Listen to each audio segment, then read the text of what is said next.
Hello, everyone. Welcome to my Q&A, all about pleasure and sex and sexy things and confidence. I'm Luna Matatas, and I get to be your sex and pleasure educator for the night. You can see that I'm well stocked behind me with my vulva puppet. There's a little mini penis and that's a mop and a bucket back there. So I have been teaching sex and pleasure for many years, over 15 years. And in the last 7 years, I've had the joy of developing over 35 on-demand classes and topics. And so even with all of that information out there, we still are curious about specific things, right? We are still curious about how to do the sex, how to get over the shame of a certain thing, how to increase desire, how to meet our partner's pleasure. So I love having this open space for us to answer some of those questions that maybe are not, they don't require necessarily an hour-long coaching session with me, or the group webinars are too specific for you. So tonight is all about answering these like straggly questions that I actually think that so many of the questions are questions that lots of people have. So this is the third Q&A that we're doing, and the questions are wonderful. They're really rich, but they're also unsurprising. They're questions about things that we didn't get the skills to know how to do in our high school sex ed. So of course you might feel shame about your fantasies, because that's all we've been told, is that sex is for reproduction, not pleasure. We don't have any pleasure skills to manage our desires or fantasies. So I want you to think about something now. So while you're listening to this, while you're watching, think about something that you would have liked to tell your younger self about sex that you now know.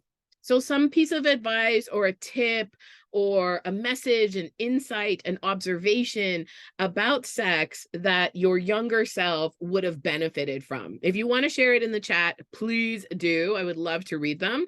I think this is an important kind of question to provoke this ongoing growth. You know, in 20 years from now, you're also going to be looking back at yourself now and having new experiences, new pleasure, body changes from perimenopause to menopause to medications to chronic illness to postpartum to different partners to just aging.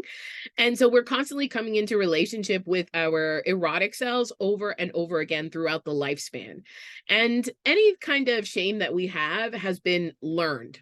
So someone taught you how to assign value to the sexy things or the sexual things that you might have shame or guilt about. Like, they aren't inherently shameful.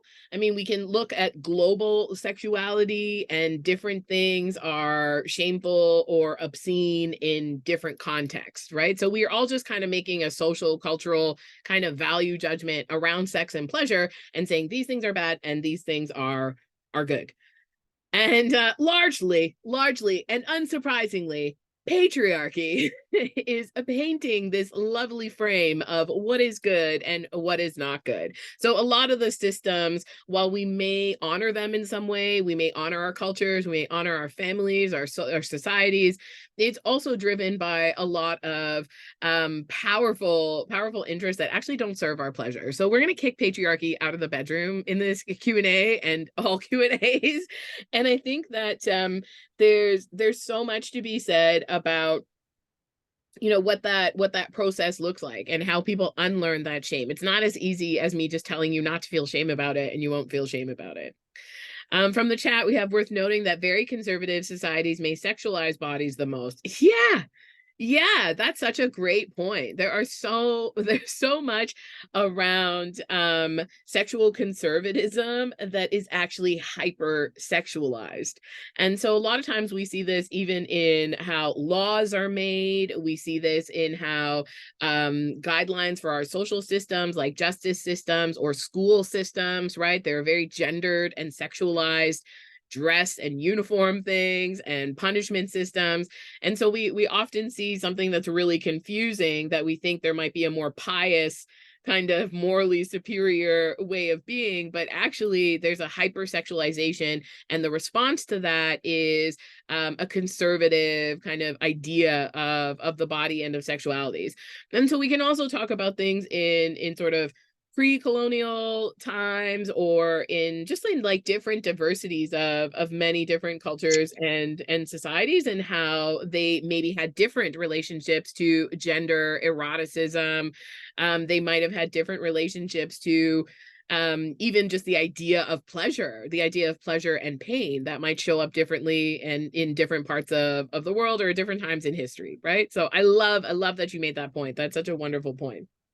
Is anyone open to sharing some of their tips? Like, so for the folks that just joined, I just asked, what's one piece of advice or tip or insight that you would have liked your younger self to have known? And I'm going to tell you mine before we jump into the questions. And if you want to drop them in the chat, go ahead and drop yours in the chat. I would love to read them. Mine is I would like to tell my younger self, who was mainly having sex with people with penises, with cis heterosexual men, excuse me, and sex always ended when the penis was finished. So as soon as the penis orgasmed or no longer had an erection, sex was done. And I would like to tell my younger self that this definition of sex, where it's dependent solely on penetration, penises, and erections, is actually such a narrow and boring way of thinking about our sexuality. We have so many different erogenous zones on the body. We have access, it's 2023. We have access to so many sex toys. We have access to strap-ons. We have access to massage oils. We have classes like mine about learning things like dirty talk or sensual touch or kink. There are so many ways to redefine sex so that it actually is more pleasurable. So when you think of the word pleasure, you can have pleasure from eating ice cream. You can have pleasure from hanging out with family. You can have pleasure from going for a walk, from being in nature, from petting your pet, from growing your plants. Pleasure is about this feeling of joy, of satisfaction, of relaxation, of possibly connection or feeling like you belong. And so if we limit sex to this idea that once somebody has orgasmed, that's pretty joy stealing. That's like very much something that we've normalized, that I would love to go back and tell my younger self that that is not the case. And once I started to meet men, particularly cis men who were queer, that's where my experience with penis owners really changed around sex, because sex didn't end.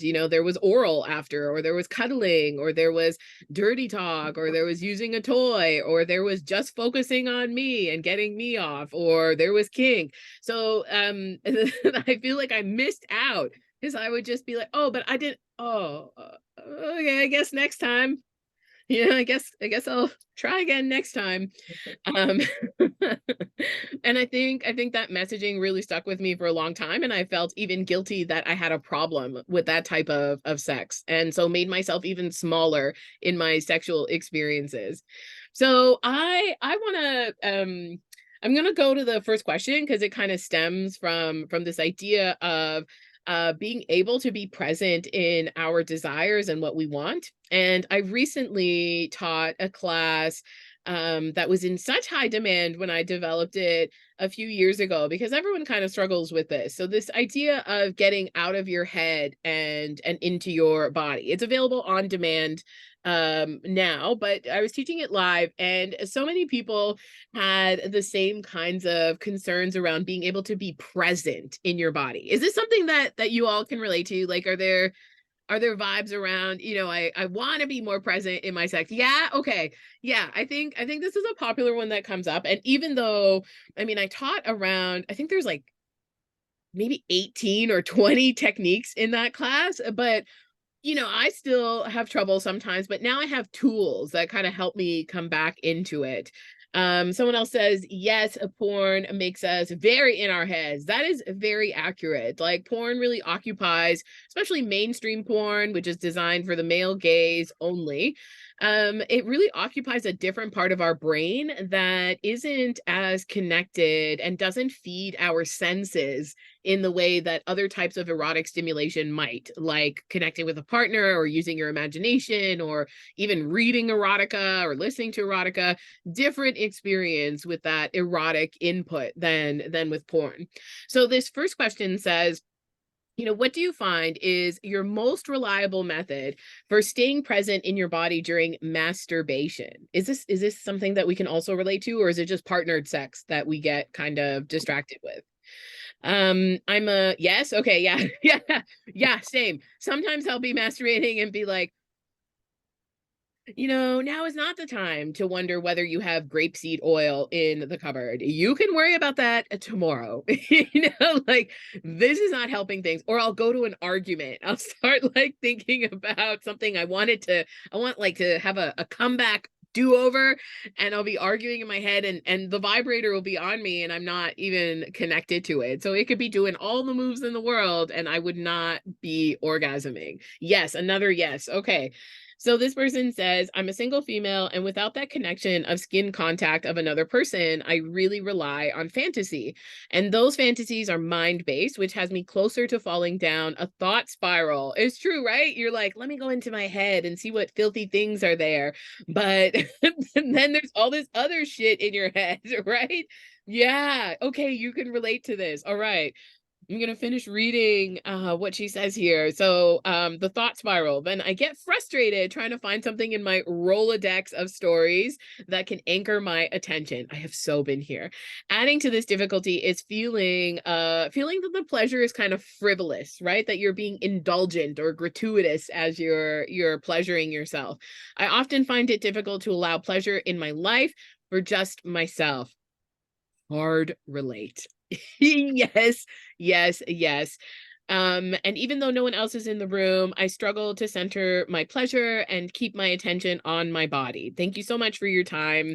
Yes, thank you for this question. Thank you for sending this question and being so vulnerable in explaining kind of what the sequence of distraction looks like, right, during masturbation.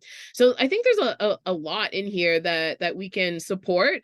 One is that this idea of pleasure being frivolous is absolutely something that we have been socialized into. So if you were assigned female at birth and lived life as a girl and as a woman, you have been told that in pleasure, in a cis hetero patriarchy kind of script, that which we all learned, even if we're not that, you've been taught that you are just receivers of pleasure, that you are just recipients, that you are not the center or the activator or the engager of pleasure, and that really the function of your body is not pleasure. It's either pleasure for other people or it's about reproduction, which is more functional than pleasurable.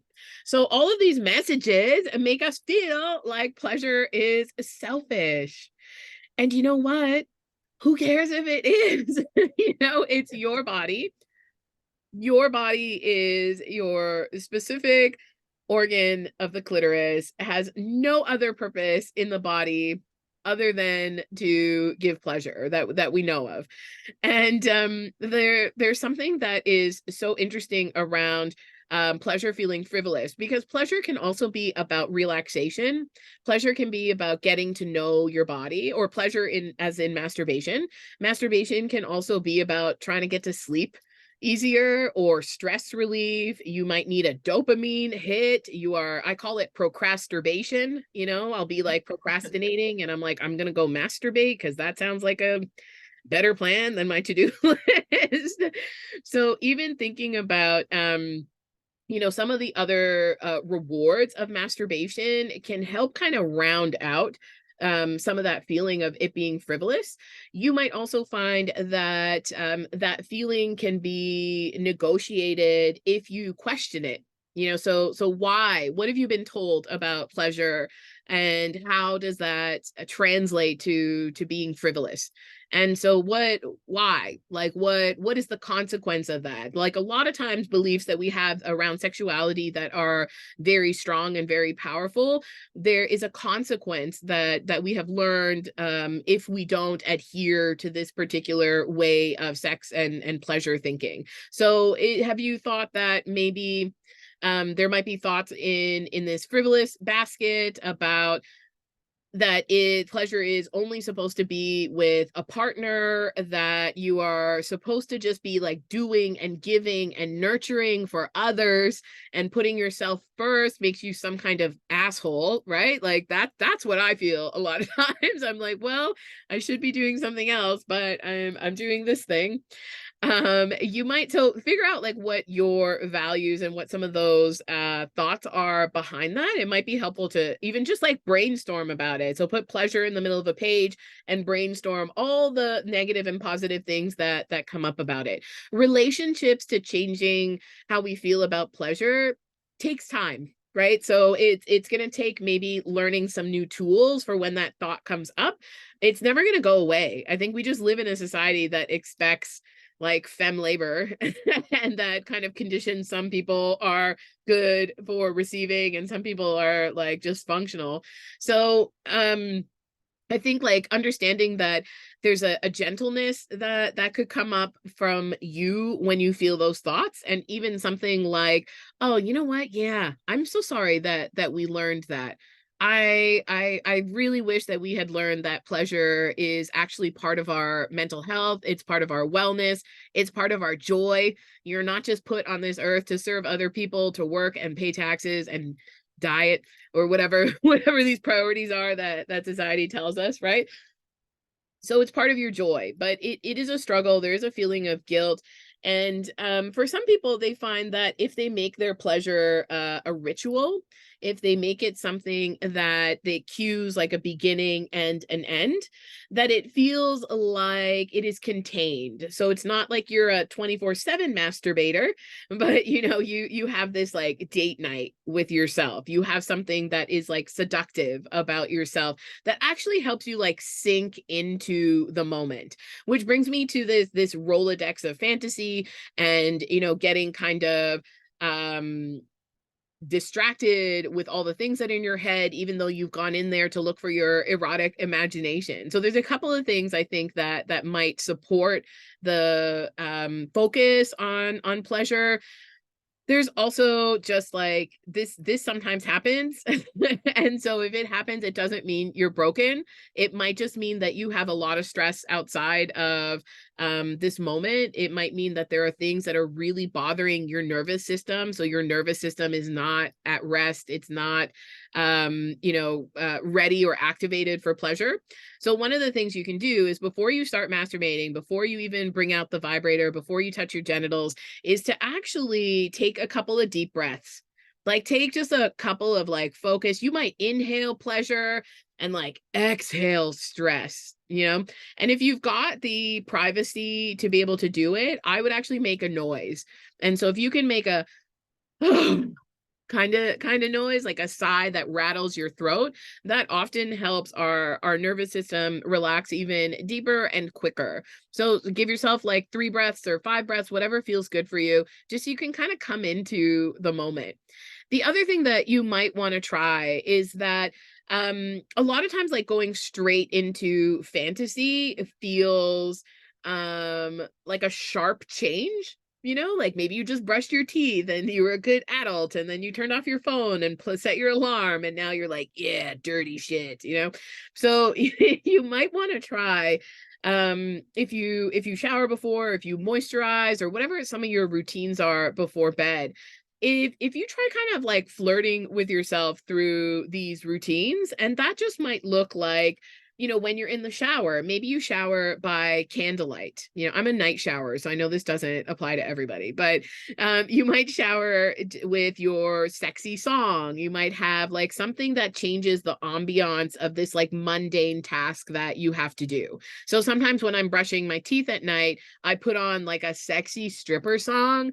And so I'm just there in my underwear, brushing my teeth. There's like, foam, whatever. And I'm not trying to be sexy, but we're trying to arouse that sexy feeling. So if you don't want to do that, you can also just put on the playlist as you start masturbating if music helps you focus. If music makes you feel even more distracted, I would actually give yourself something to anchor or focus on. So either an external source, like something like erotica, or something like erotic audio. So if you don't want to have to hold your phone and read something, you might want to listen to erotic audio.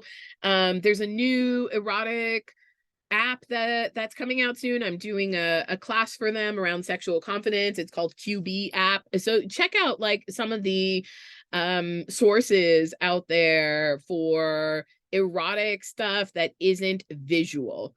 And sometimes that can help you kind of like, okay, I'm reading a story, I'm following a story.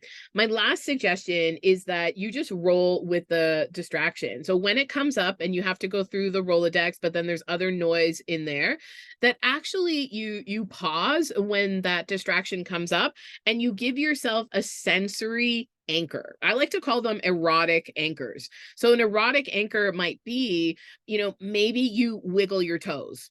Maybe you grab the sheets really tight and then you let go of the sheets. Maybe you give another big sigh. Maybe you take a deep inhale and maybe you've got a candle going or something, or you can smell your own skin or something. Those kinds of sensory inputs remind our brain that we have a body. It's like, oh yeah, shit, I have toes. Yeah, toes. And so it just kind of interrupts if you've gone into a thought spiral.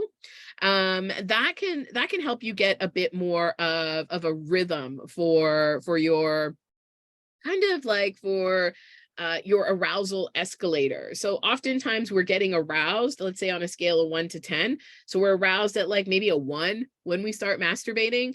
And then 10 would be orgasm. So it's a long way to get to 10. We might get distracted from 1 to 3 to 4 to 5.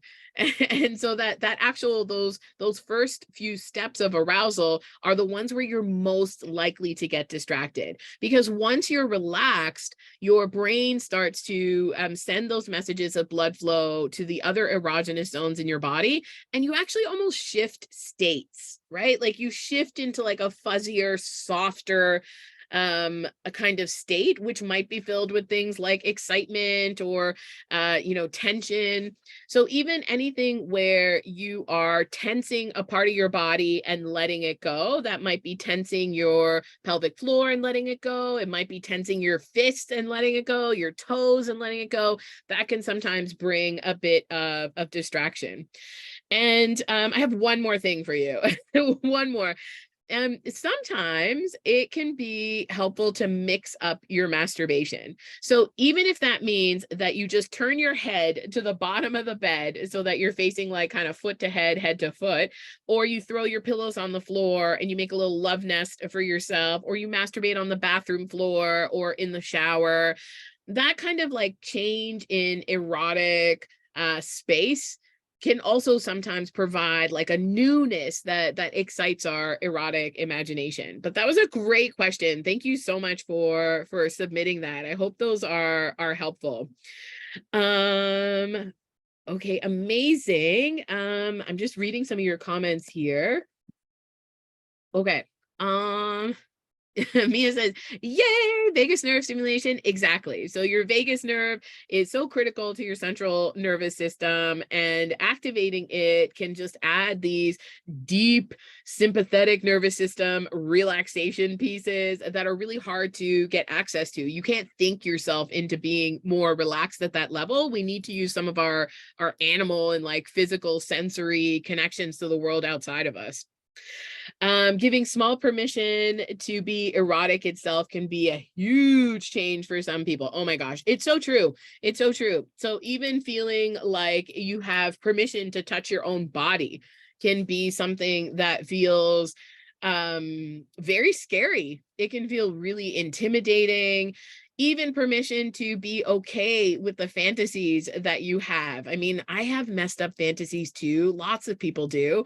And we might feel guilt or shame around the fantasy, but we can also create space and invite feelings of pleasure to balance that out. I don't think they ever really go away. I think we just kind of learn to turn up the volume on other things that are rewarding to us, like pleasure or satisfaction or curiosity or whatever your reasons are for doing the thing. That's a great point.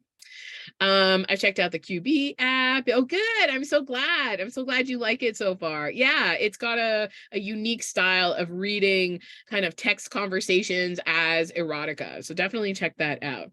Okay, so Mia told me that there are some questions that she's got for me. So feel free to send those to me, Mia. I've got about 4 more or 3 more here, but let's do the live ones and then we'll go back to the other ones. I think that it's even vulnerable to submit questions. I think even to ask the question, to acknowledge you want more information is so vulnerable, because we're just told that you just do the sex, right? Like you just have the sex. And that's not true. That's like, we got to learn it just like any other skill. Okay, so I've got a beautiful question here. Do you have any tips for someone in their late 30s who hasn't been sexually active or intimate with anyone in over a decade and is looking to put themselves out there again?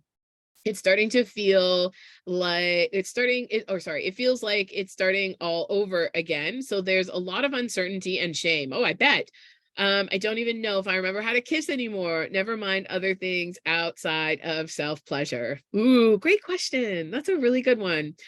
Yes, of course. Yes, I have tips. I think that after coming out, I work with a lot of clients one-on-one who have either come out of relationships that were non-sexual or sexually unsatisfying. So I was in a 10-year marriage that we had a lot of sexual challenges. And so when I came out of it into the dating world, I was like, I don't know what I want or like, or how to ask for it, or how to even accept it. If someone gives it to me, are people even going to be attracted to me?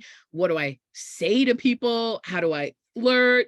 And so there's all this learning that comes either when you're post divorce, or you're coming out of a new relationship, or old relationship, or you just haven't been in the game for a while for whatever reason. And I think like putting yourself out there, sometimes there's a tendency to want to emphasize like the other person, and it's easy to feel really devoured by the idea of desire. So the idea of feeling desirable is basically what we're told is like the currency of love, companionship, romance. Like that's where we get the juice, right? When people talk about like connection or having a spark, they're talking about passion and feeling desirable. And so for a lot of people, this pressure to kind of like conform to what people are into. We've got very cookie cutter dating apps, where everyone is just judged by their photo.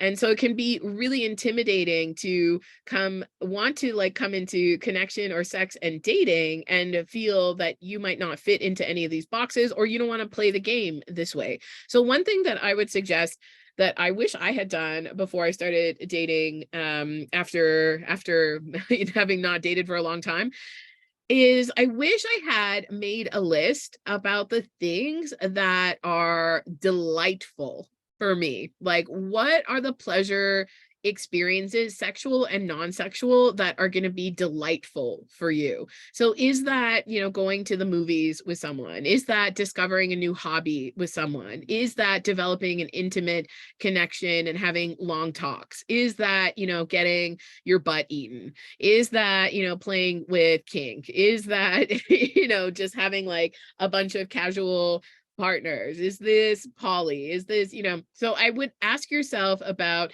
the conditions that you think might create pleasure for you. And these might change, right? They actually they will change. They definitely will change. But we want to make sure that we're thinking about our needs and our desires as we go into a playing field that feels like you have to sell yourself. That you kind of have to contort and kind of work into whatever somebody else's thing is.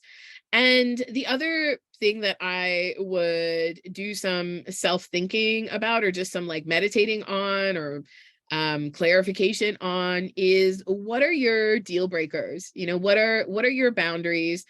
And what are the things that might get in the way of you creating the pleasure that you want? So one of my boundaries I wish I had was that if someone isn't willing to show up in the type of pleasure that is on my must-have list, then I have to be willing to either walk away or do something about it. And my tendency is to be quiet and then eventually grow resentful. So I didn't want to do that. I didn't want to betray my own body for other people's pleasure. And so whether that was sexual or non-sexual, I wanted to make sure that I was in a relationship with myself, and that I was inviting other people into that relationship with myself. So this feeling of starting over again, and uncertainty and shame, there might be different moments of this. There might be feelings of, I'm not going to find love, I'm not going to find sex, I'm not going to find happiness, I'm not going to find joy.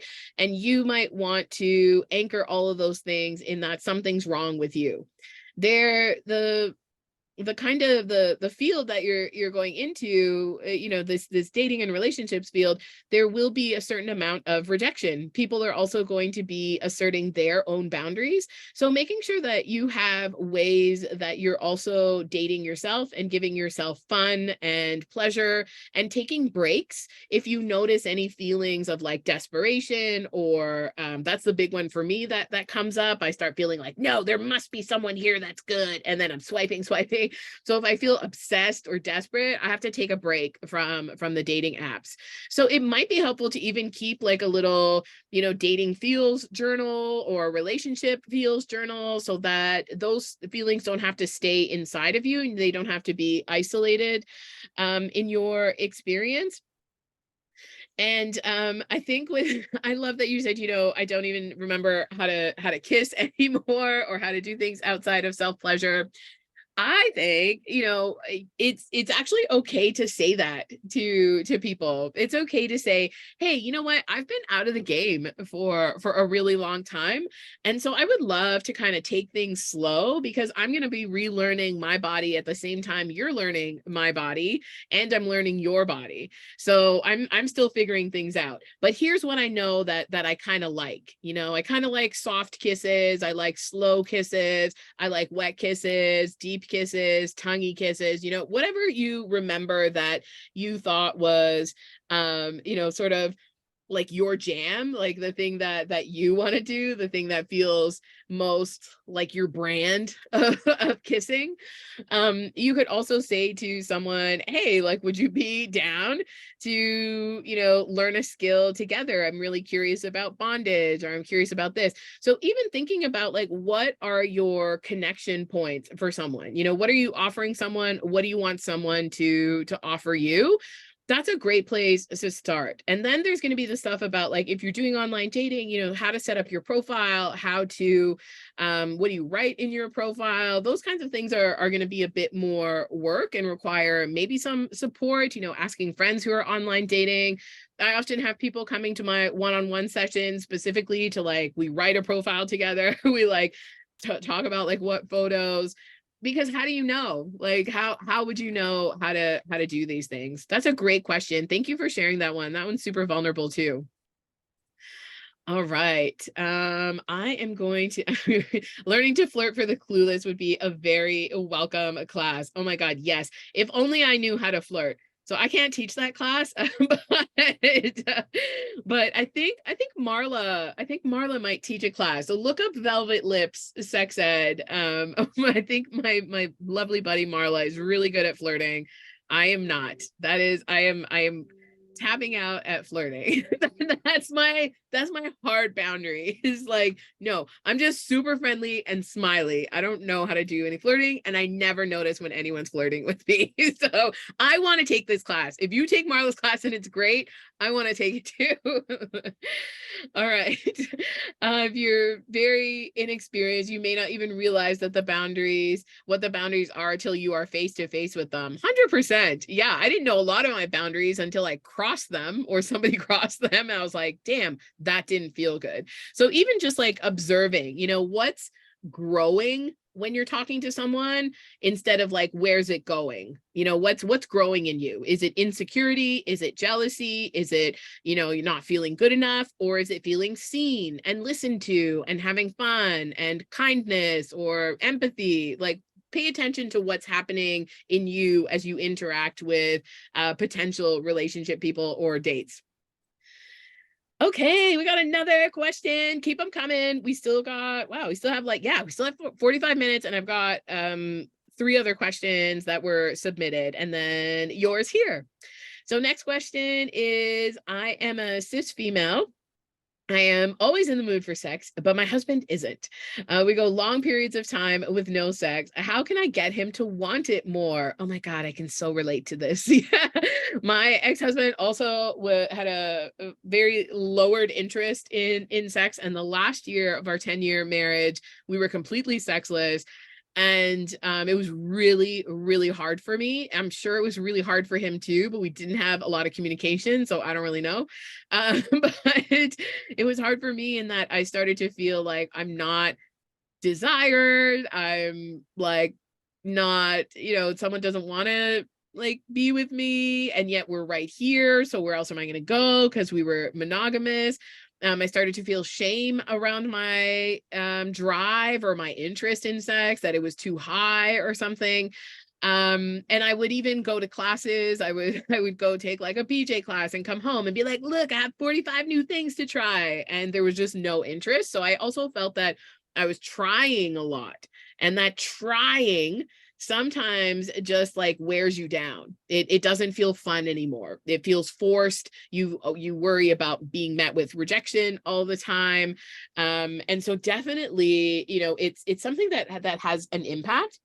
So I have a couple of suggestions for this one too.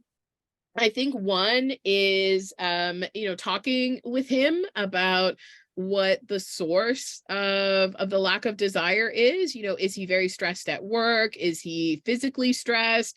Is there something going on, with his health, or is he on new medications, or does he just kind of feel like fatigued and tired all the time?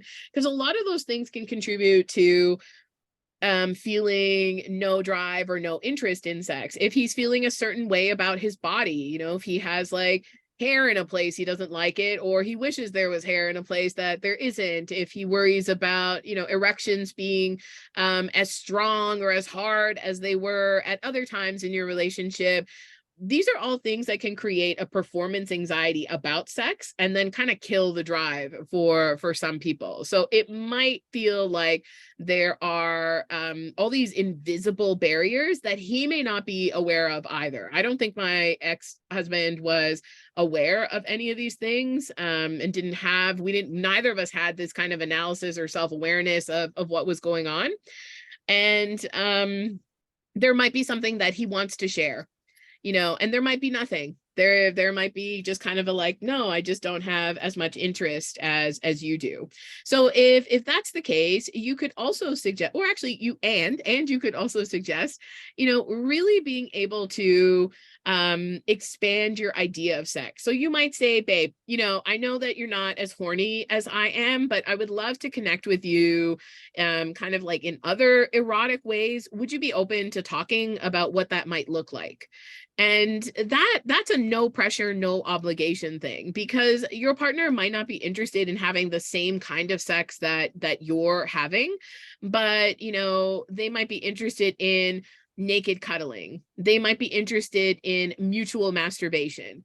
They might be interested in you telling them all the slutty stories of where you masturbated and how many times you masturbated or what you're wearing. And that might not lead them to have sex with you, but it allows them to be engaged in your sexual experiences. If your partner is open to using or masturbating or getting you off, if your partner is open to like old school makeout nights. So without the pressure of performing the kind of sex that you two already have, there might open up other ways of being sensual, erotic, or sexual. And I don't know how you feel about that. That might kind of be like, oh, I feel like I'm settling, or it might feel, oh, that's kind of exciting. I would love to get off in all these other ways. And I'm not sure how your partner feels about supporting your sexuality in a different way than he's normally used to.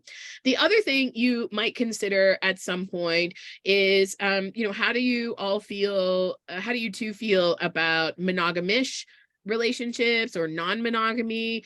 That doesn't have to look like immediately seeing or dating other people. It might mean you doing stuff online with people. It might mean that your partner is involved in some way. It might mean that you have conversations around, okay, well, I really want to do this specific sexy thing. You're not interested in it, or you don't have as much time or as drive as I do, but I want to experience these things. Now, a lot of people require support to have those conversations, so don't feel bad if it sounds intimidating or awkward. You're like, how could I bring that up with my partner? They're going to feel rejected. They're going to feel not good enough. Yeah, they might. And so being also prepared for having these conversations in an intimate time, but a non-sexual time. So I did not do that. I would like ask for sex, and then when it didn't happen, I'd be mad and I'd be like, well, I think we need to talk about non-monogamy, which was not kind and like not communicative and totally from a place of anger. So also figuring out how you feel about it at this point can help you figure out how you want to approach it. It's a very common issue to have, or not issue, I think just an experience. It's a common experience to have mixed interests in sex. And most of our sex drive, it's not even really a sex drive. It like the interest in sex isn't a biological thing. It's mostly a mental stimulation, and cues our body into action. So some of us have more signs of arousal in our brain and less in our body. Some of us have more in our body, and like we don't need to think that much about it. We're just like ready to go. And then there's people who just like, those parts are kind of clouded over from things like trauma or stress, or they feel inaccessible. So he might have an interest in wanting to change this, but if he doesn't, if he's kind of like, I'm kind of content with the amount of sex that we have, then you might have to have a conversation about other ways to get your needs met, if that feels safe and accessible in your relationship. You all are bringing the best questions tonight. Thank you so much. Okay. I have another. Oh, thank you for dropping Marla's class. Yeah. So take the flirting class. We should all take it together. I think I touched my eye with something before the class, and now it's like just watering. So I'm sorry. I'm gonna have to keep rubbing my eye. I don't know what I did. Maybe I don't know. Whatever. Okay. I have another question here. So any thoughts on someone in a relationship who is keen to explore some tantric massage with others, on how to communicate with a partner who I suspect will not be open to it? Or thoughts of me pursuing this without telling my partner, as it is about me or not her? Yeah, this is a great question too. I think a lot of the challenge and the beauty of being in relationship with other people is that we have to deal with these kinds of relational things, that we're not always orbiting around the same sun all the time, right? Like we've got our own universes, and then we have one that we share with our partner.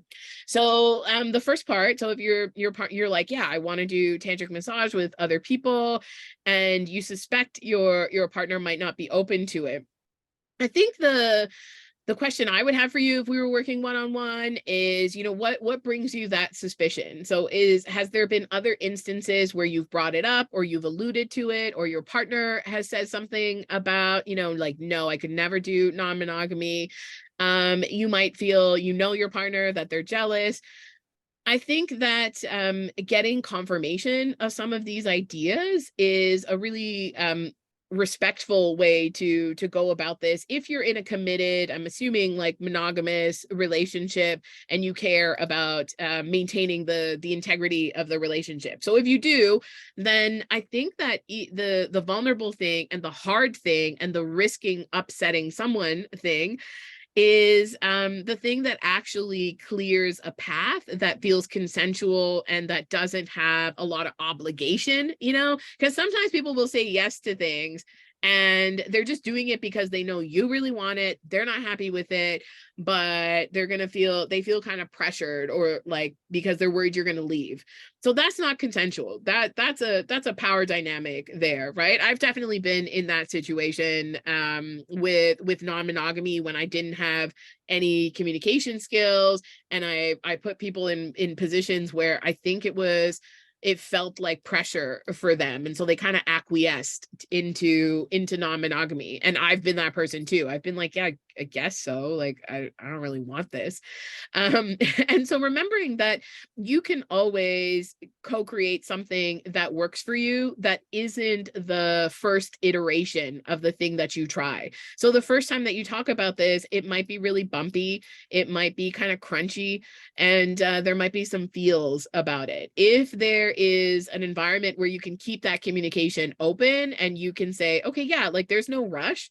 Maybe there is a rush, but if there is no rush, which is the best case scenario, then, say, like, let's, like, talk about how I can support you if I want to do this. Like, what do you need from me if we're going to go ahead and open up our relationship, at least on your side?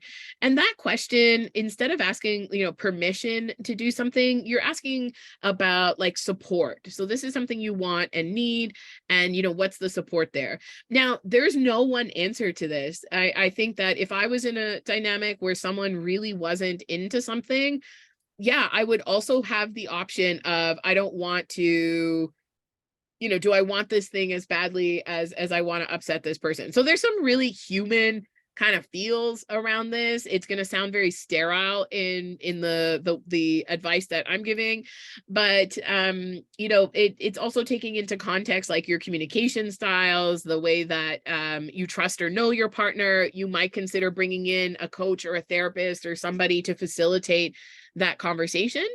The other thing is that sometimes when people are presented with the idea of non-monogamy or any kink or anything new in sex, they might need a minute. They might need a minute to go do some reading, like something like jealousy.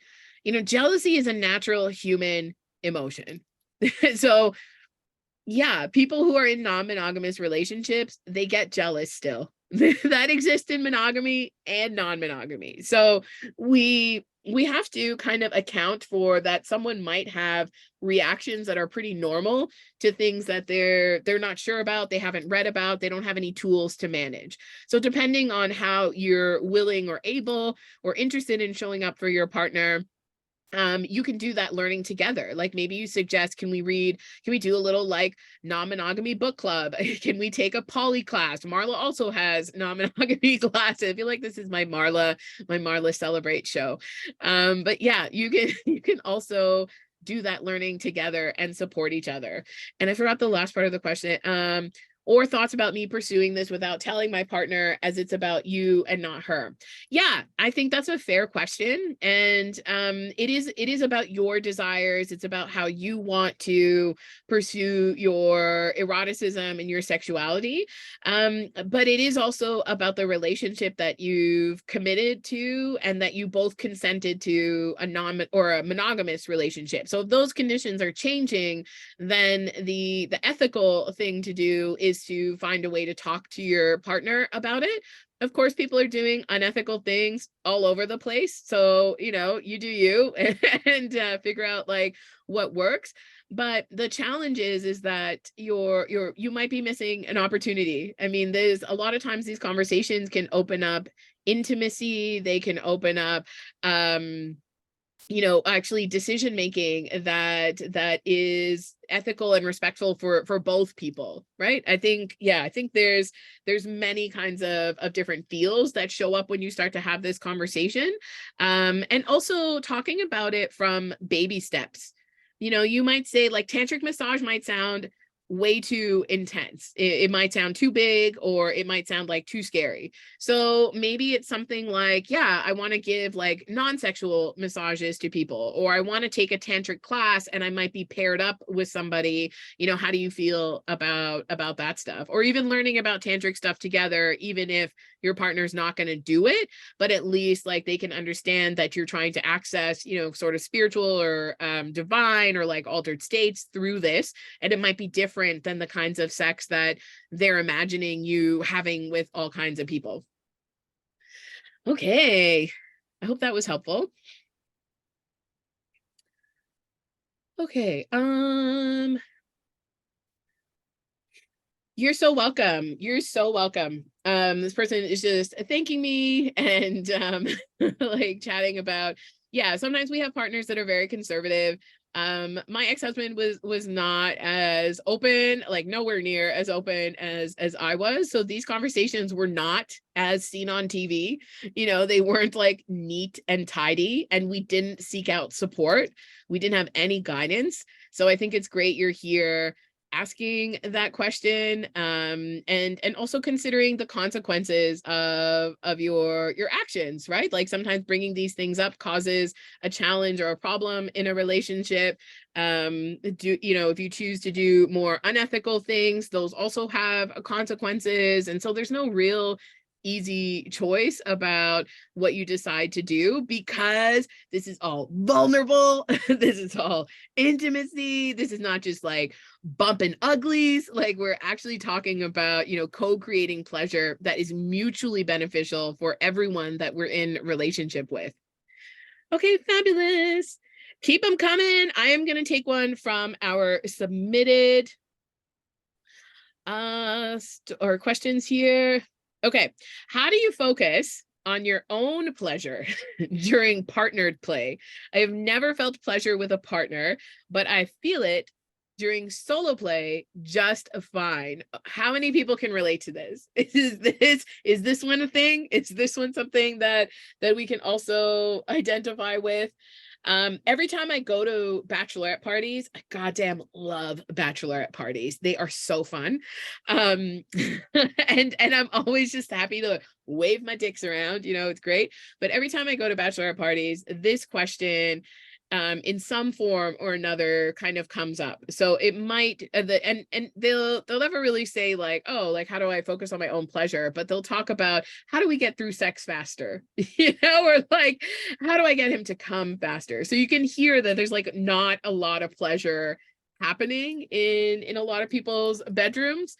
A lot of times with not feeling pleasure with a partner, like none of this is your fault, right? Like there's nothing wrong with you. There's nothing wrong with the way that you have sex or how you approach sex. What the tweaks are sometimes kind of like taking stock of that pleasure inventory. So let's talk about the partner first. So the fact that you haven't felt pleasure with a partner is more about like, it's like, part about maybe not being able to communicate what you like and how you like it, because that's very challenging in the moment to say something like, can you do it softer, or like, can you do it faster, or can we have more oral and then go to that other thing we were doing? Actually, tonight, can we just make it about me? Can you just like get me off and like, let's do that thing? So sometimes it's about kind of figuring out, how do I find my voice in my pleasure? Because obviously you masturbate, you know what works for you. So are you able to say, suck my left labia? Are you able to say, like, eat my ass or do this thing for me? If you can't say it in the middle of sex, I would use sexting before sex to say, hey, here's what I'm hoping is on the menu tonight. I want like a giant appetizer of cunnilingus, and then I want to go to cuddling, and then I want to go back to cunnilingus, and then I want to go to sex toys, and then I want to do this. Like, how do you feel about this? Like, is any of this exciting for you? Is this something you want to do? What's on your menu?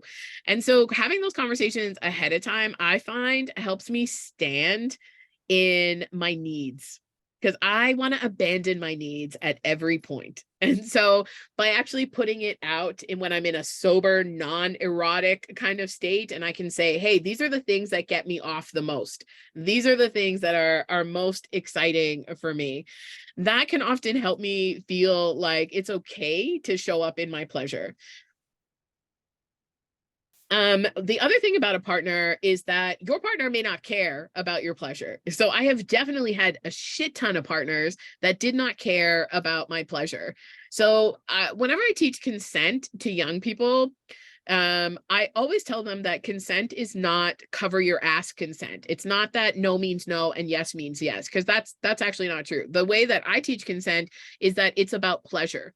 So if you're not having the good time that you want to have, and I keep going having my good time, that's not consensual. That's just, you've just used somebody, right? And hoped that they were okay with it. So most of us have normalized a lot of this sex. I sure as fuck did. I thought that was just like, this is how sex feels. It's always just going to feel better if I do it myself. And so there might be a partner challenge there as well. You might have had people that were also not sure about communication, maybe not interested in your pleasure, or only interested in like their pleasure. And so you get kind of used to a way of having sex. So what I would challenge you to do maybe is, I think I have two options for you. So one is that if you have a partner that's willing to have what I like to call a do me date. So a do me date is where it's all about you. It's only going to be about you. There is no other sex or pleasure that is expected other than the pleasure of giving you pleasure. Maybe you need to be with some great givers. And then also maybe you having an orgasm, or you feeling like you got some sexual pleasure out of it. So that could mean that you have a date night that is 4 hours and you get a sensual full body massage, and then someone goes down on you or kisses you or cuddles you, you orgasm, and you hang out for a bit and they go away. Sometimes it's hard to trust givers when we've been hardcore receivers for a really, or it's hard to trust givers if we haven't been hardcore receivers. If we haven't felt comfortable to receive, if we haven't felt like we can be open and give ourselves permission to have pleasure, that can be really hard to accept. So at a subconscious level, or at like a deep nervous system level, your body may kind of not trust that this person actually enjoys what's happening, that do they actually want to give you pleasure? Do they like what they're doing? Or are they just waiting to get to their thing? I often think, oh my gosh, like, you've been down there so long, like, is it like, should I do something now? Is it my turn? And it was hard for me to trust that some people just really enjoy giving. The other thing that you can try is, if you use a specific toy during your solo pleasure, bring it to your dates and be like, hey, like, this is my toy. Do you want to watch me use it? And even if you can't orgasm in front of somebody else, just to change up, like taking control, owning your pleasure, showing your body that it's okay to enjoy this, can have a really somatic kind of experience in your physical body. It can relax something. It can make you feel like you've shifted into a more empowered version of your erotic self. And you might get them to use the toy on you. You might use it on yourself. It might be part of your play. you can also say to your partner, hey, like I really get off really good by myself, but when I am with other people, I find it hard to relax. You can use the word relax, even if like you don't want to go into a big story. And your partner might say, oh, okay, like what can I do to support that? Or what can I do to help? What can I do to get you off? And so you might need to tell your partner that arousal escalator. So remember I talked about the 1 to 10, where 10 is the orgasm and 1 is going to be, you know, when you're just like just interested, you've decided you're going to do something sexy.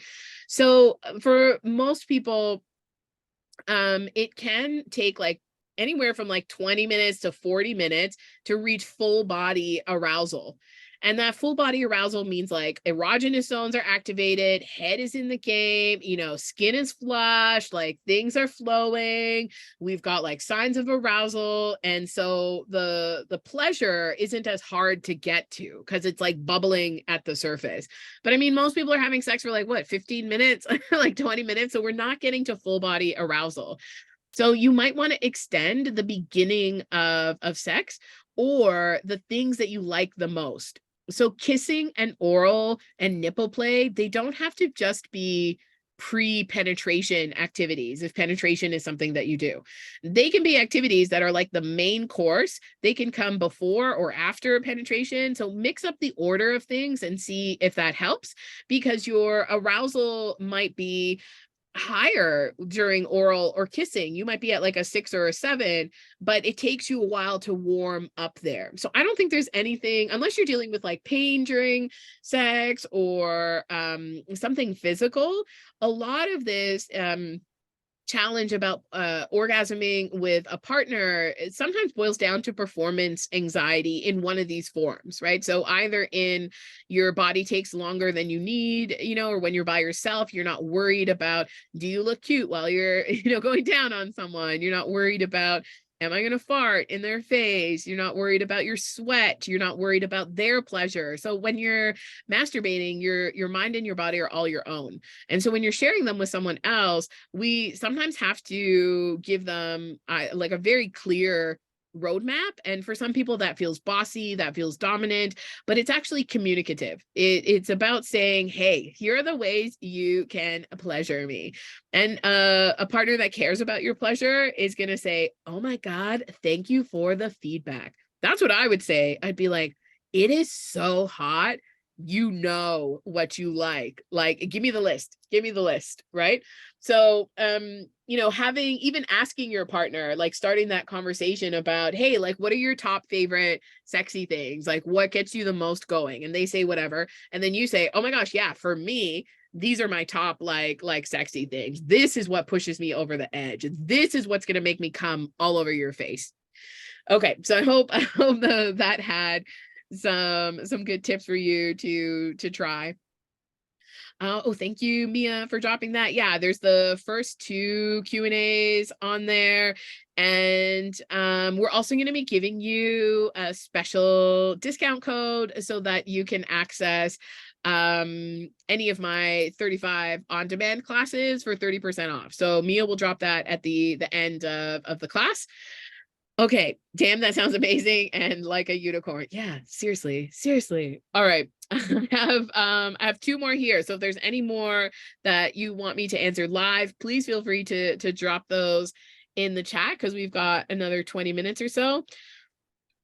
All right, so this one is, how do I communicate to my partner and love of my life that their kissing style turns me off? Their lack of experience in other realms of pleasure is also an issue, but we often don't make time for that due to my, we don't make it that far due to my lack of arousal at first base. So I guess like the kissing is kind of like, I'm not turned on by this, so then we can't get to all these other things. Good question. Anytime we want to give feedback about something, it is so vulnerable. I think like if I heard something, you know, feedback about me, I'm gonna listen, but I'm gonna have a feel about it, right? I might feel an initial kind of pang of embarrassment or judgment or something. But ultimately, like I want to hear feedback from my partner. With kissing, so you could say something direct, like, I can't believe this is totally Marla's like full jam today. So Marla also has, I think, a kissing class. I don't think it's on demand though, so don't worry about dropping Marla's link, but stay tuned if she offers it again. You might say, hey, like, can we take a class together? I always recommend classes, not only because I'm an educator, but it's also what I do in relationships. It's a great neutral way to be kind of sex nerds about something without feeling like, oh, I did something wrong and now I have to fix it. Or, oh, you don't like what I'm doing. It's kind of a neutral, hey, like, let's learn a new skill together. Let's, like, take a class. You might also say, hey, I love when you do this and this and this. What are the things that you love that I do the most? Like, what are your favorite things that you can't do without? So you're going to start a conversation about kind of roses and thorns. So the roses are going to be the amazing things. And then you might say, oh, you know what, is it okay if we talk about like other ways to do things that we're, we normally do together? And your partner might be like, yeah, why is that not working? Or might be really open to it. It sounds like you two are super in love. So if your partner's open to it, then you could say, yeah, I really love kissing you. I think it's like so wonderful and such like my favorite part of arousal. Even for me, kissing is like 90% of sex. I could kiss like forever. And so you might kind of approach it from a perspective of how can we do the things that we like to do even better? How can we like bring even more pleasure into our kissing? And then I would have some things ready. Like, what is it that you don't like? Is it that their mouth is really aggressive, or they open their mouth too wide? Is it that they don't open their mouth wide enough? You could also say, hey, can I be in charge of kissing tonight? Like, can you just follow my kissing lead? I want to show you something that I really like. And then ask if they want to try it back. Yeah. And so that's also a playful way of like show and tell, or like teach me to touch you kind of vibes. If you give the feedback from a place of curiosity and of fueling even more pleasure, more arousal, most people who are interested in mutual pleasure are going to at least consider it. They're gonna they might need a minute, they might have a feel about it like I would, but they might be able to kind of come back into, okay, but like this is actually going to end up in more pleasure for both of us. There are also opportunities to have that conversation, facilitated if it feels like too much to bring it up. It might be about seeing either someone like me or a sex therapist and talking about kind of just like, how do we communicate? How do we communicate so that our passion, our sex life, our relationship stays really strong, right? And if that feels like too much, if it feels like, oh my God, we got to go to therapy for kissing, it's kind of like, it's not just about the kissing, right? Like there's a communication, a relation, an empathy issue that also comes up here. And it sounds like there's some super strong foundations to be able to support that. So what we want to do is actually use the love that's there. We want to use the connection, the familiarity, the trust that's there. And so it's okay to start these conversations by saying, hey, like I have a feel about something and I really want to talk to you because I love you so much, but I feel nervous about talking about this. So I just want to put that out there. And sometimes that sets the tone. Like, this is not you coming from a bad place. This is not coming from a critical place. This is a place of how can we create better pleasure together? That this isn't just a one-way street. I had a partner who was a casual partner, and I didn't like the way that he kissed. And so in the middle of kissing, I kind of would like try to just do it my way. and that didn't work. And so actually he noticed, and he said, oh, like, do you like to be kissed a different way? Like, can you show me? And I was like, damn, Like, that's so intuitive. That was so, like, paying attention to the response of your partner. So paying attention to, if you've been responding super well to all this kissing, then of course this person has no idea that it's not really doing it for you in the way that you want. You might like it, you just want something more on top of it. That might also free up a lot of worry inside of you every time you get to the kissing. Like, it's not your favorite part, so why would you be excited about it? So even talking about it, even if you do nothing else, like, you don't take the class, don't do whatever, but talking about and putting it out there allows you to not have to worry about the worry, and then that can feel a little bit more relaxing, and you might open up space for more satisfaction. I'm so irritated at this eye. Okay. So I hope that was helpful. I hope that was helpful. These are very sensitive and intimate questions, and I always feel really I just feel really honored to be able to be invited into people's, like, intimacy, their bedroom, their relationships, their insecurities, because it's all things that we can all relate to. We all want to know how to do the sex good. And I'll tell you that sexually confident people, like, we don't really care about being the best or the worst at something. Like, there isn't those highs and lows as you get more sexually confident. You might kind of feel like, oh damn, like, that didn't work. You know what, I'll try again next time. And so there's a more of a balance in that, like, there is more opportunity to adjust, to life hack, to try new things. And so the pressure isn't on performance. We want to get to play, right? We want to get to play so that we don't focus on what it looks like. Is it the best? That has a lot of perfectionism wrapped in it for most of us, and it just steals from our pleasure. It just steals from anything that can feel good and relaxing and satisfying. We want to have more fun, right? We want more fun. The last question I have on here, so please if you've got any other questions, my live lovelies, feel free to drop them in the chat.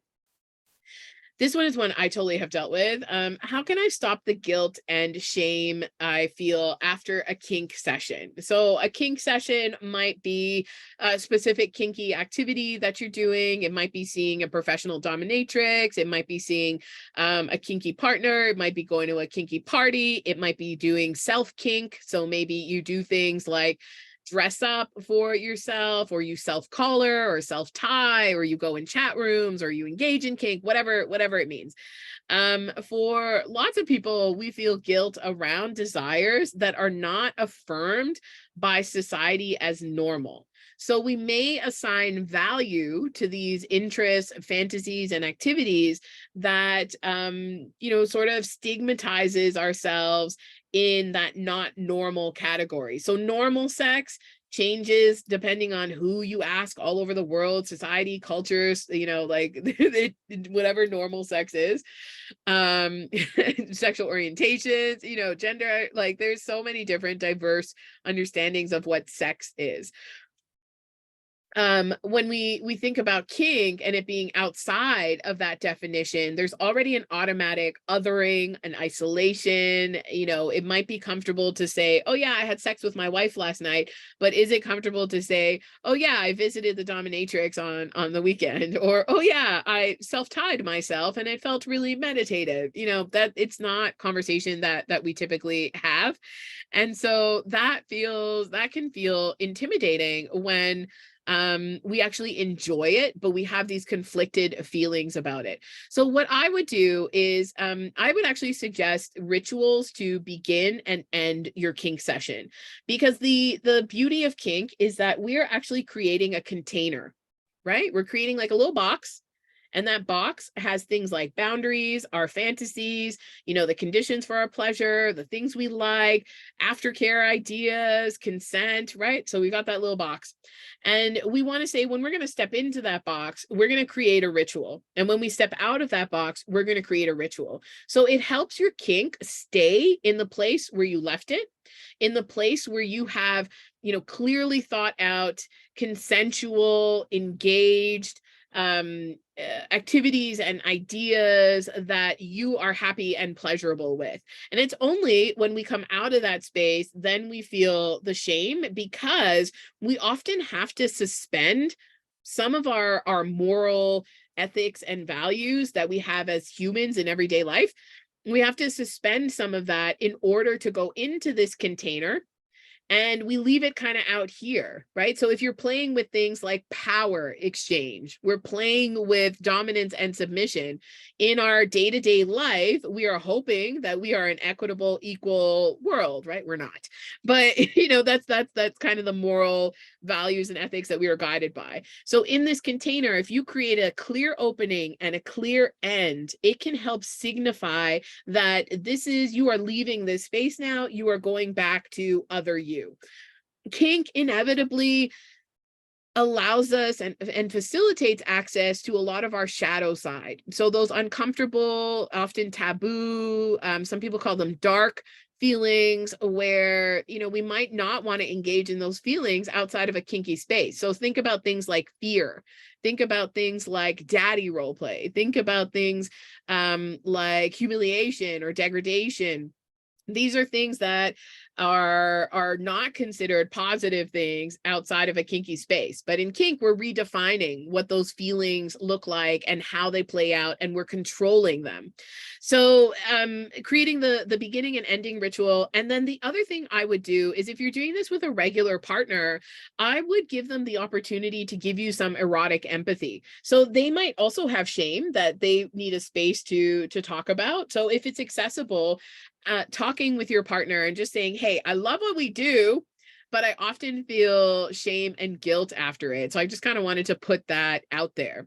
You might also interrogate what that shame and guilt is about. Like, what have you learned that is encouraging that kind of assignment of guilt or bad or shame or don't do that to your kinky activities? So I'm going to use the example of cross-dressing. And so cross-dressing, playing with gender fuckery, all that kind of stuff. Sometimes people do that only in kink. And when they come out of kink, they are adhering to social norms on a gender binary of men wear this and women wear this.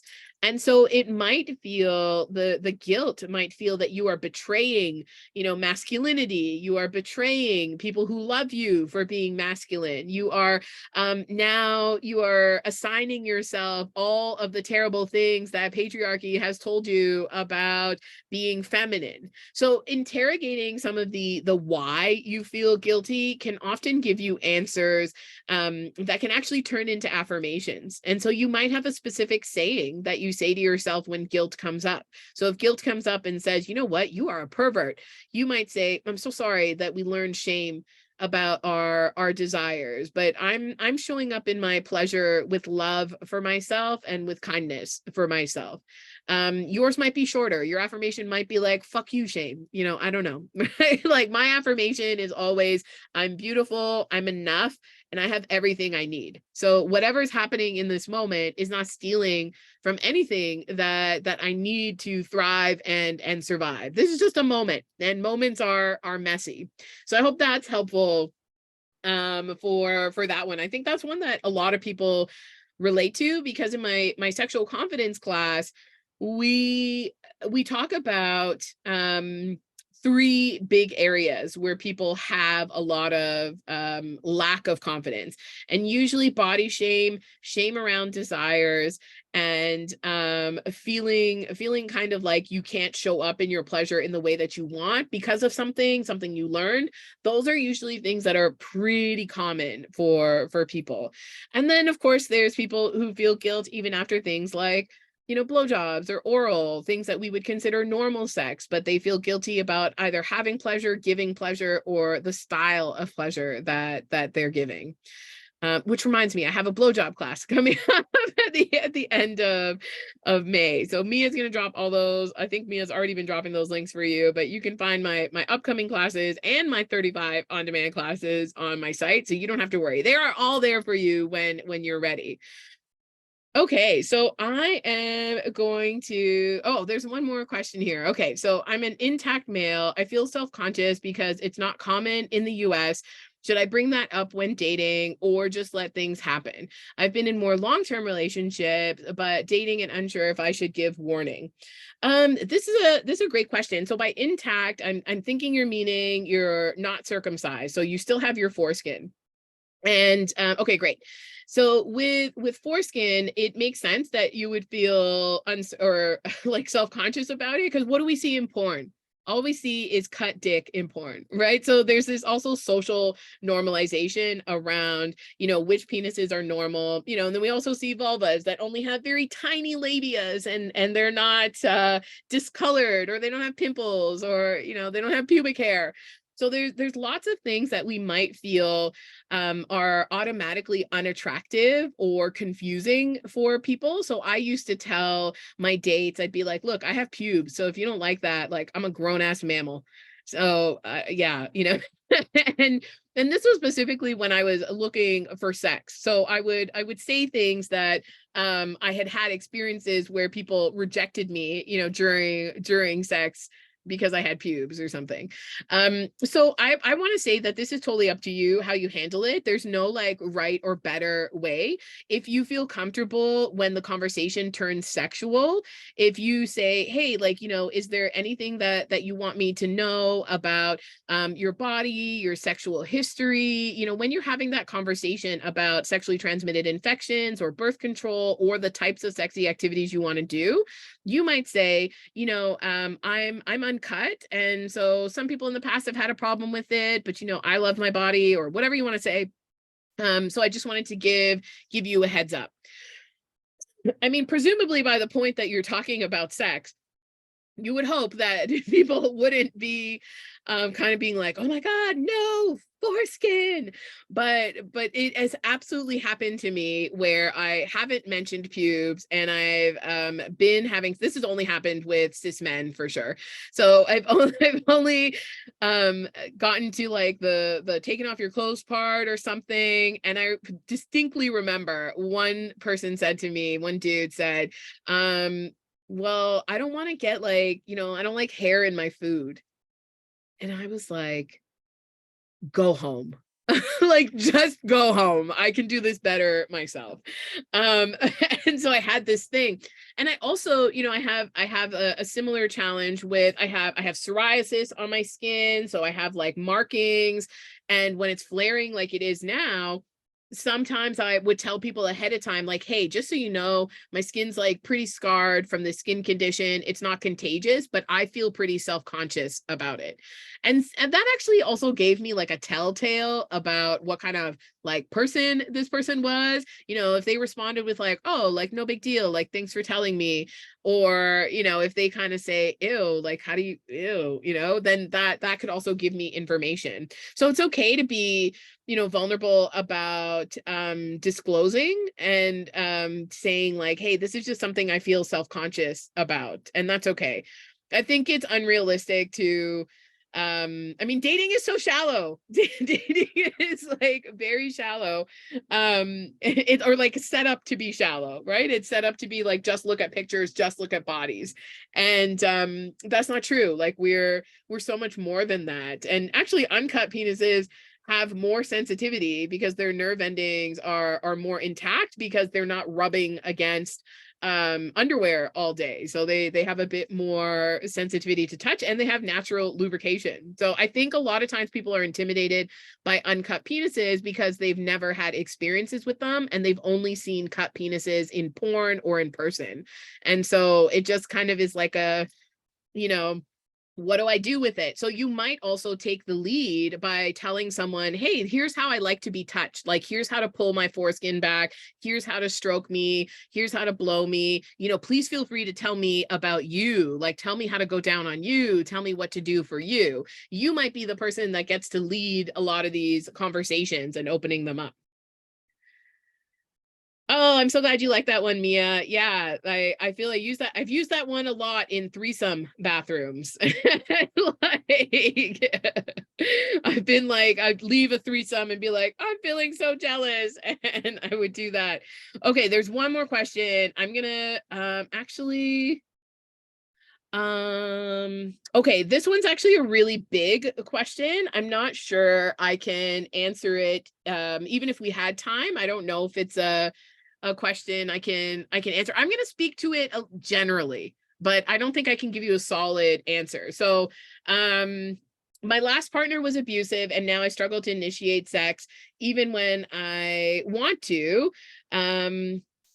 or feel that someone might be seeing, oops, I want to, or can feel that someone I'm seeing wants me to. Yeah. So the only reason I think this is complex is because if we were one-on-one, I'd want to ask more about, what some of the more comfortable things are for you, what some of the ways that you like sex initiated for you, how maybe if you've initiated sex in the past, or you've seen even things on TV about how like people initiate sex. So I would get to know kind of your style a little bit more, because it's different for everybody.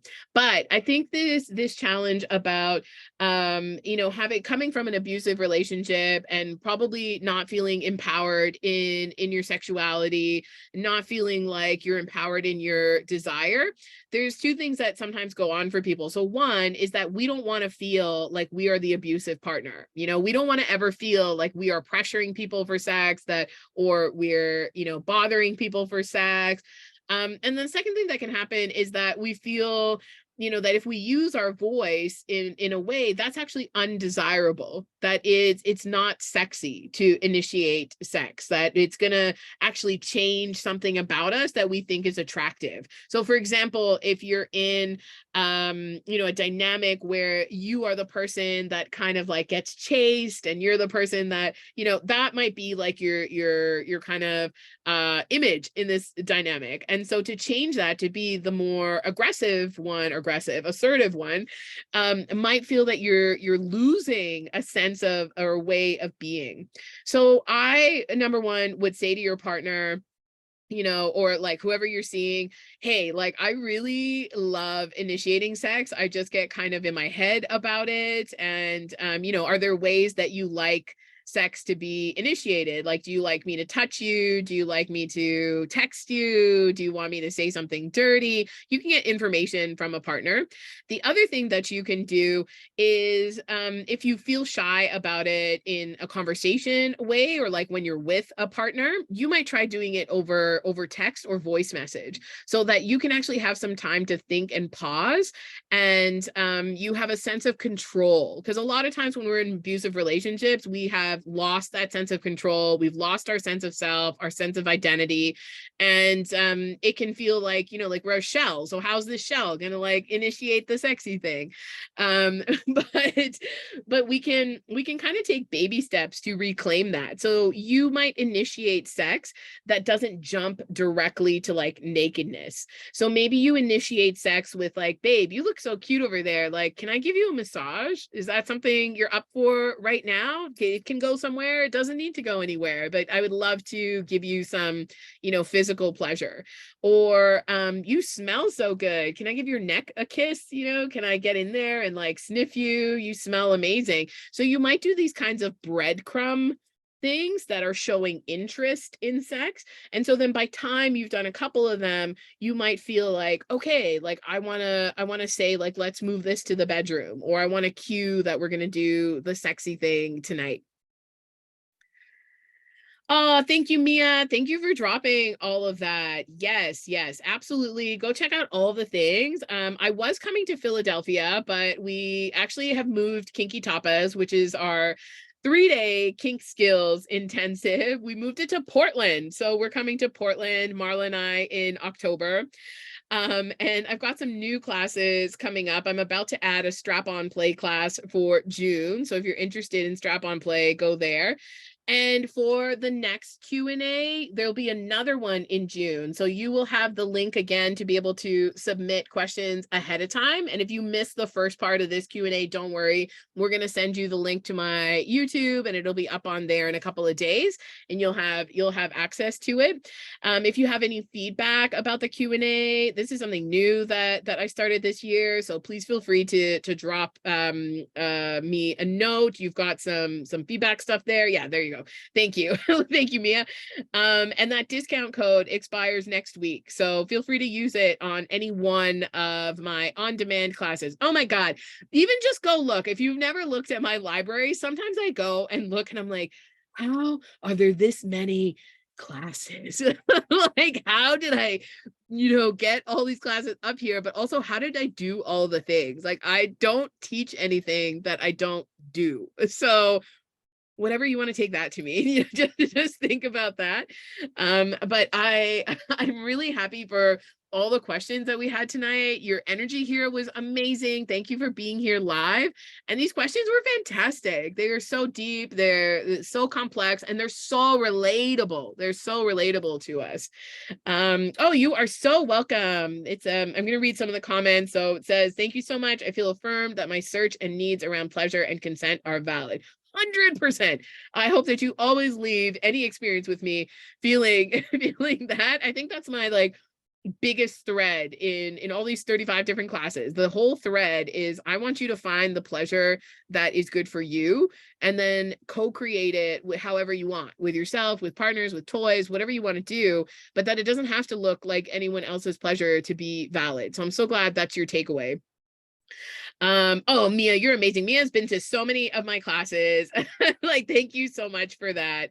Oh, good. I'm glad that you found it on FET. Thank you. Thank you for being here. Yeah, I'm not super active on FetLife, but I do put my events up on there. So if you're on there, you can find me. You're so welcome. Thank you. Thank you. Thank you. And thank you, Mia. Thank you for being here tonight. Thank you for moderating, keeping our space safe and helping out with questions and facilitating all of the information to everyone. I super appreciate you. Thank you so much. Okay, everyone, have a fantastic, fantastic night, and I will see you at the next Q&A. Bye.